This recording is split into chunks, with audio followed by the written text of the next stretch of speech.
Hi guys, welcome to the Project Management with Hannah series. And today I'll be talking about who a project manager is and what really is the role of a project manager. Now, a project manager is a person who ensures that the goal of the project is actualized. Is the one who leads the team in charge of executing the project. And the role of a project manager is quite broad. Let me put it that way. You're the one ensuring that, first of all of the activities that needs to be done to, actualize this goal or objective is rightly spelled out, right? It's properly outlined, properly identified, and all of that. And how would he or she do that? By, of course, having conversations with the team, by consulting with subject matter experts, by identifying stakeholders early, by understanding the project itself, like what are we even doing here? It's the project manager who ensures that that happens. Another thing the project manager does is, of course, to ensure that any blocker, any challenge that the project team might have are taken out of the way, right? So you're managing a team, right? And they say, oh, we have this connectivity issue, we have this issue. You may not be the one to, actually go and solve that problem. We are the one who ensures that that problem is solved so that the project can move forward. Another role of a project manager is really you're leading a team, right? You are, checking in on your team, you are dating the milestone to see that, okay, we've done this, this is where we are next. So you're providing direction to the team. You're the one, sort of ensuring that you guys are not going overboard. There is no scope creep. Scope creep is really when, things outside of the scope of a project is being introduced and all that. You're the one ensuring that, look, this is what we've committed to, this is what we're going to do, the one ensuring that every team member is doing what he or she is supposed to do. Can be a lot of work, can be stressful, and it can be really challenging sometimes because it would really stretch you. Working with the most interesting resource, right, which is human resource. And human beings are complex, human beings are interesting people. So your job as a project manager is to ensure that everybody does what they are supposed to do. So you're not really doing the work. I don't know if that makes sense. You're not really, for example, I use the example of building, say, a two-story building in the first episode where I talked about what is project manager. You're not the one carrying the block and the cement. You're not the one drawing the building plan, right? You're not the one that will do the roofing of the house. You're the one that would ensure that, look, roofing must start at this point, foundation must be laid at this point, this house must be painted at this point. Every single activity that needs to be done, you're the one ensuring that whoever needs to do it does it, and the person does it well according to the standard, according to what has been agreed, and basically to ensure that your customers are satisfied.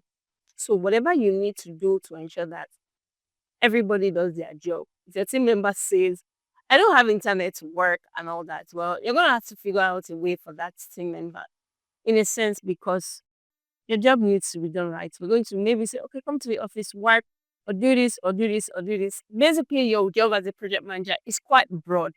You are there to ensure that the team is working according to the time, according to the cost as well, right? According to the schedule, you've planned to deliver a project by say the end of February, for example. And it's already bearing off the schedule, right? If there is a reason for it, you are in charge of communicating all of that to your customer to say that look, this is happening on the project. The project is going to be impacted by maybe 1 or 2 weeks. And this is the, maybe there's something, probably there's a supply chain issue, there is an issue that needs to be resolved. There are other same resources that your project need, and those resources are not available, right? Your job is going to be to communicate all of those things to, the customer and all of that. So you're the bridge between the team and the customer. You're also the one just making sure everything works fine, making sure everybody does what they're supposed to do and all that. Now, for the hard skills a project manager would need to do, you're the one in charge of scheduling, right? We have a 6 month target to complete this project. What are the things contained in that 6 months? You're the one outlining A, B, C, D, E, F, G, H. All of the things that needs to be done. The people responsible for each activity, how long each activity will take, right? Is this activity dependent on another activity? What would be the output of, you achieving this milestone? If you say that you have closed out painting, for example, what does that look like? It means that maybe 4 rooms are painted and they're painted in, say, one, two, three, four colors. That is the output. You are outlining all of that, and all of those things need to be documented in your schedule. Also, the one ensuring that risks are well assessed and well mitigated. Now, of course, you're not the one to necessarily know all of the risks that will happen on your project, right? But your job is to drive that risk assessment process. For example, have a meeting with your team members, have a meeting with the key stakeholders, have a meeting with the subject matter experts, right, on the project to say that what are the likely risks that can occur on a project. So you have a plan for it. Police might, disturb, weather might, be a trouble. We might have delay in logistics. All of those things, you're documenting it, ensuring that each risk has its own owner, and you're putting mitigation plans in place, to say that, okay, this risk will be accepted, there's nothing we can do about it. You are coordinating that process, right? You're coordinating that process. And going back to scheduling, let me just mention that you don't need, even though I've said that, okay, you're the one who would draw out the plan word for word. I mean, draw out the plan from beginning to end to say that this is what we're doing on the project. It does not mean that it is just your input alone, right? For example, you need to speak with the architect. If you're building a house, you need to speak to the engineer. What are the activities that will make your own work as an architect complete, and how long will it take you? You, a painter, what are the things that you need? What are the activities you're going to do? You're going to maybe scrape the wall, you're going to screed, you're going to then paint, you're going to put the first coat, the second coat, and all that. You're asking them what they are doing in their domain, right? You're asking all of your team members what's the content of their role is on that project, and you are documenting it into a cohesive plan. So you may not necessarily know all the step by step of the things that will happen in the project, but it is your job to get that from the expert.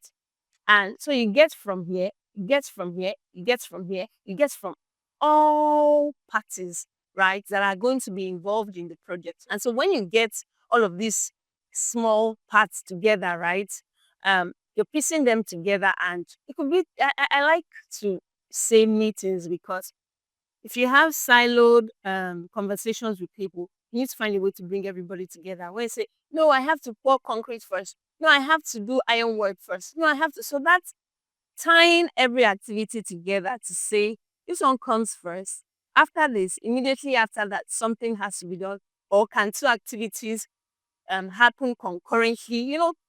That synchronization between all of the activities, all of the team members, right?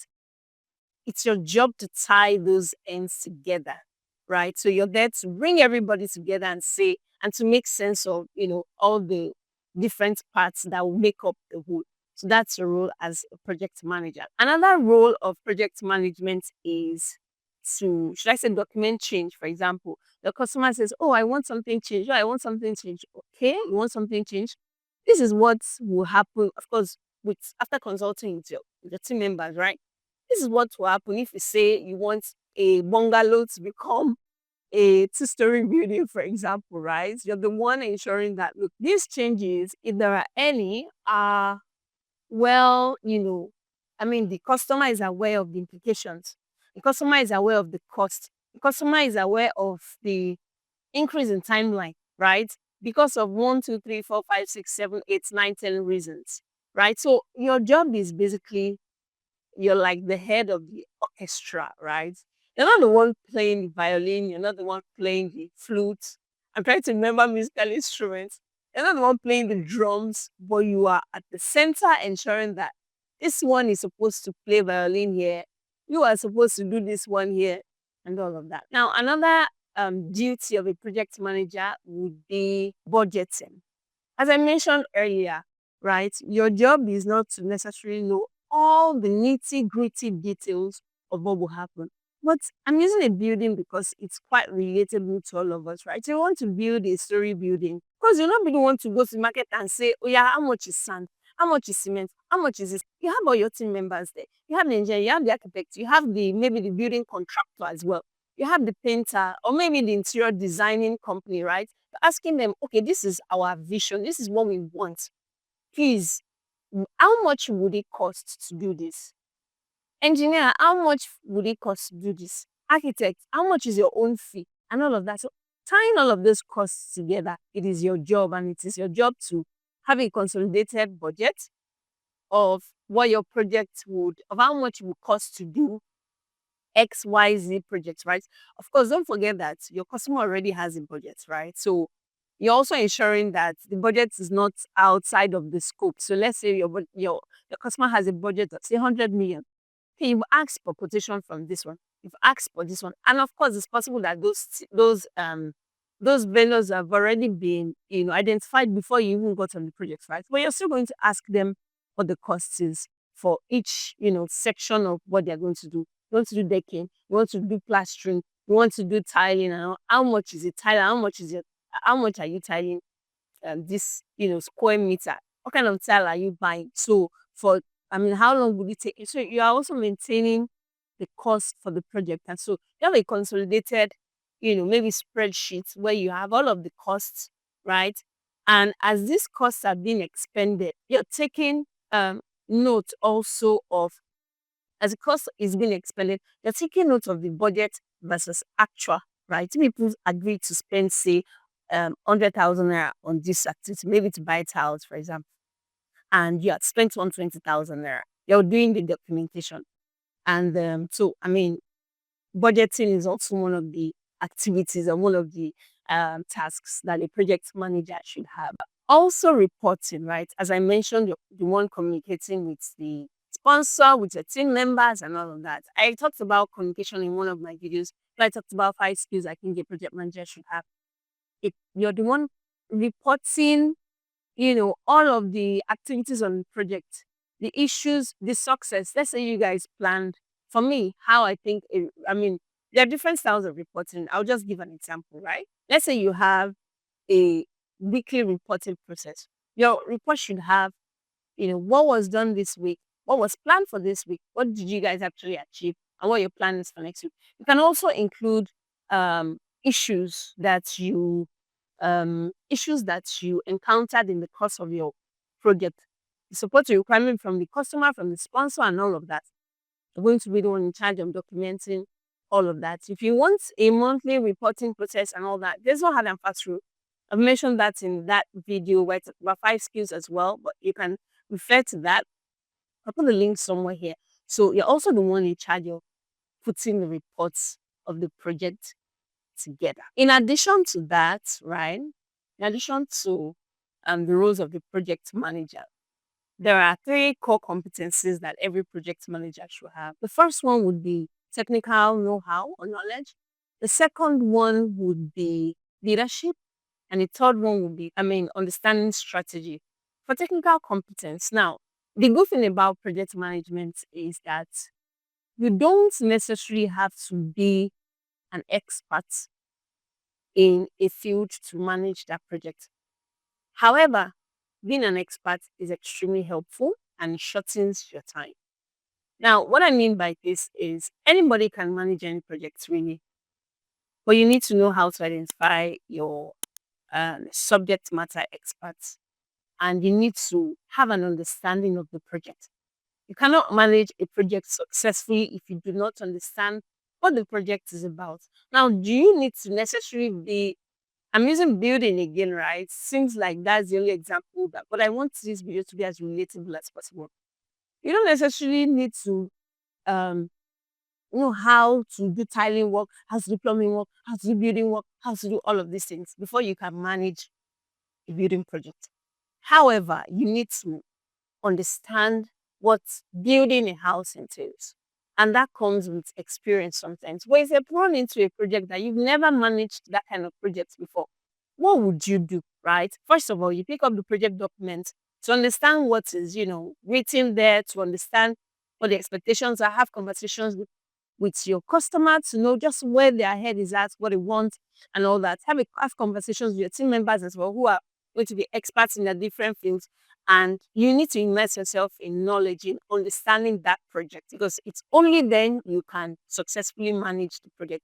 And to be honest, there are some complex projects that they really need somebody that has maybe worked on the technical side of things before.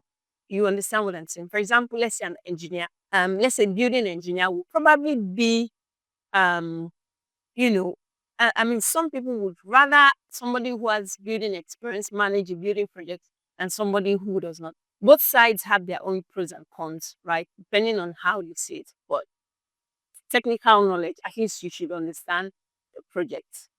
You should understand what you guys are doing right. Only then can you successfully guide the team. And also only then can you push back, because sometimes when people can tell that you don't understand the project, they throw different things at you. And you would actually, you would think they're right and all that. But having an understanding, I mean, and a good insight of what the goal is, what the project is quite helpful. The second one is leadership. Leadership is so important. As I said before, right? You are a leader already when you are managing a project. Whether or not the team members see you as a leader is now another conversation. Whether or not you see yourself as a leader is another thing entirely, but you are automatically a leader and you should begin to see yourself as such. And in leading people, people are so difficult. Even in my own experience as a project manager, my eyes have seen a lot. I've seen a lot. I've seen a lot as a project manager, and different styles of behavior, different, you know, hands. Let me put it that way. You guys say, oh, me lo mu wa," that kind of thing. You're wondering, which one is this one again? Like, I mean, human beings are complex, and knowing how to manage people for me is a continuous thing to learn. Is a continuous thing to learn. I mean, and knowing how to even identify who your team members are is also a part of leadership, right? Quickly knowing, I need this person, I need this person, I need this person. Knowing how to relate to people. It's not, I would say that leadership is probably one of the most delicate and intricate parts of project management, because human beings are interesting to deal with, but understanding how to know when to be quiet, when to speak, when to be assertive, right? For me, when I started in project management, I was not an assertive leader. And sometimes my bosses would be like, why are you talking like that in a meeting? You're not sounding like you are the one in charge of this meeting. Now, do you go about telling somebody, no, I'm in charge, but honestly, sometimes you need to put your foot down as a leader, right? And and then when I became assertive, it was like, ooh, okay, who is this person? It was like, okay, I didn't know this side of you existed. Well, it did exist, and it had to come out at some point, because team members will whine you as a project manager, but don't panic. Don't panic. You'll be all right. You'll be all right. So for me, I'm learning leadership. I'm learning leadership every day to be a better leader, to be an empathetic leader, but also a leader that, to be honest, maybe doesn't take nonsense, because sometimes people can take you for granted. There's a tendency for people to take you for granted. And I'm not even talking about gender and all that. I'm not like, oh, as a woman and all that, right? I've had people undermine my leadership or my authority on the project several times. I cannot even count several times, and people will do that. And it's in leading people you get to you get to learn better. And one thing project manager will force you to do, as I've said in a previous video, it forces you to be a leader fast, whether you like it or not, whether you accept the reality or not. It forces you to snap into your leadership mode and just get things done, right? And sometimes you win, sometimes you're getting there. You're not losing. You're getting there because you're getting better in being a leader.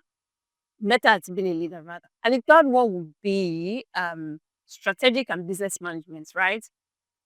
As a project manager, you have the big picture in your mind. You understand the goal or the overall goal of this project in an organization. You understand how important this project is in the grand scheme of things, right? And so it's such a strategic role, project management, right? Because it puts you in a position to sort of understand the intricate things that are going on, day to day things that are going on. But it also helps you to understand the broad vision of the organization. So it's your job as a project manager to ensure that that broad vision, right? First of all, you communicate it to your team members. They may get it, they may not get it, but you continue to do that. You yourself understand the importance of this project, right? You are able to bring it down to the day to day. So when you're talking about quality of work, for example, you know that maybe, for example, this is going to affect the image of this organization. This is going to affect the overall performance of our organization. This is by how much it would affect. This is in what area? It could be in the area of customer service. It could be in customer acquisition. It could be in marketing. It could be in revenue generation, for example. You understand why this project must not fail. You understand why this project was even commissioned in the first place. I think for me, I love the role of a project manager. I love project management so much, and I'm so grateful that I get to do, this. I get to be in this field because you're not just thinking in. And so when a team member tells you, sorry, I cannot do this today. Please, that's be next week. You're sounding it to let them know that it can't wait till next week. Not because if you were left to me, wait till next year even. But this is important because of X, Y, Z. It ties back right um to the goal, to the vision, to the maybe 5, 10 year plan of the organization. So you need to take it seriously and able to communicate that and maybe negotiate a better timeline with your team member.